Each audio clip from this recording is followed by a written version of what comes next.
Hey guys, ignore the fact that I'm weirdly orange because it's kind of late at night and for whatever reason my white balance is just not wanting to pick me up any other way.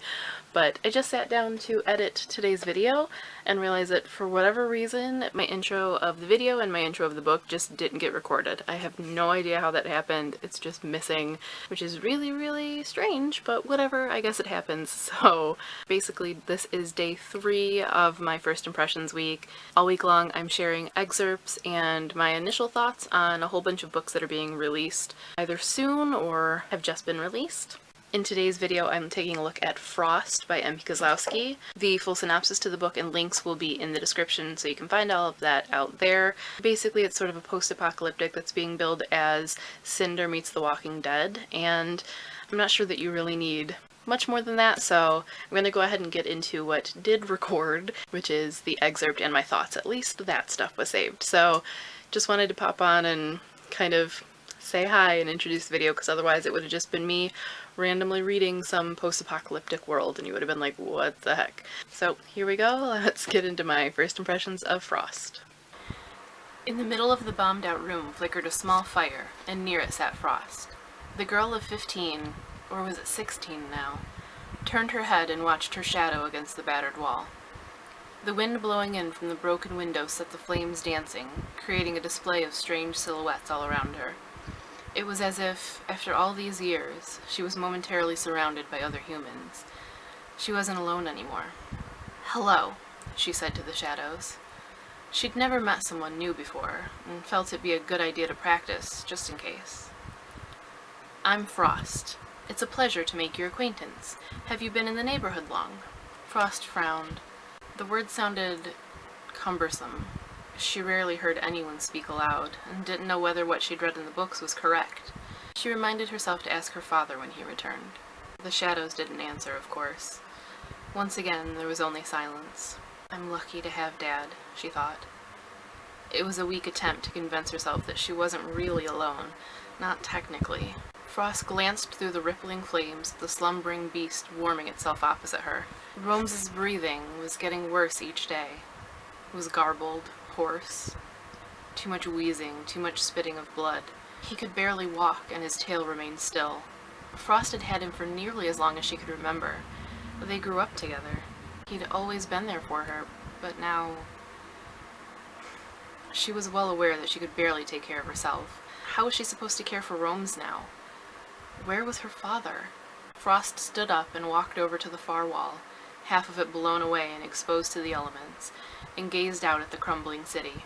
She was 32 floors up, the top floor of the building, and had a tremendous view of the devastation. Hundreds of thousands of cars were overturned and abandoned, most of them at the bridges and tunnels, some crushed by falling streetlights and debris from on high.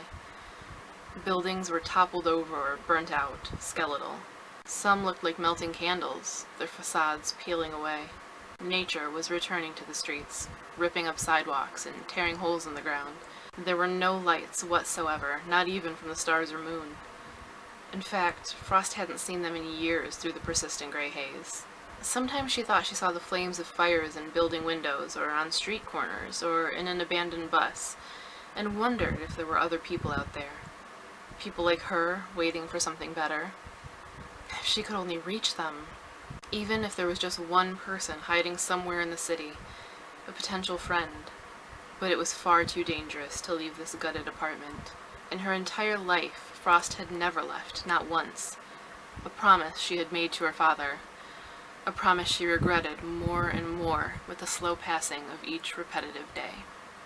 So that is a little sneak peek of Frost. Now I'm going to get into my thoughts. So I read the first 25 or so pages, and I don't feel like I really have enough yet to kind of get a handle on what the book is really going to be, because I know that Frost is going to leave the building and go on a journey. That's what the synopsis is that she's going to leave searching for help for her sick brute, which is the animal that she mentioned.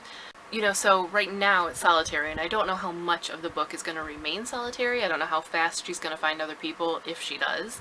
And as I said, it has that comparison to The Walking Dead, so I would imagine things are going to get a little hairy.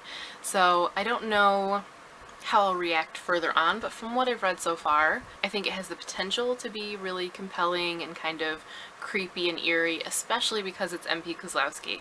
This is his first YA novel, but I've read Juniper Berry by him, which was his first, and that's a middle grade, and I thought it was really pretty creepy and dark and willing to go there, especially for a middle grade novel.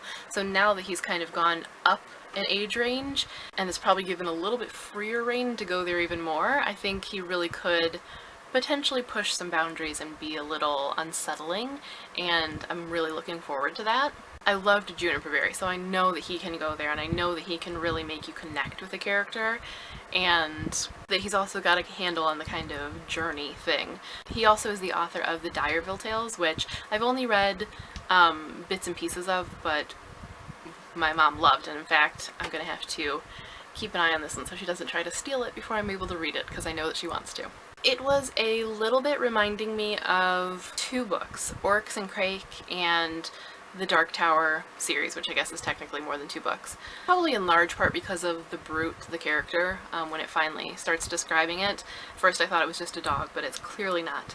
So it's got this sort of post-apocalyptic thing with, whether it's genetic mutations or genetic engineering, I don't know, but these new sort of creatures and these changes where it's like our world but it's not our world type of thing that I really love. And it's probably a really shallow comparison to make at this point. It's not like I have enough kind of information about the book to say that yet, but just something about it kind of gave me the same vibe as those two, and that's high praise indeed, because Oryx and Crake and the Dark Tower are like top ranked among my favorite books. Absolutely, absolutely love them. So if this comes even close to that, I will love it.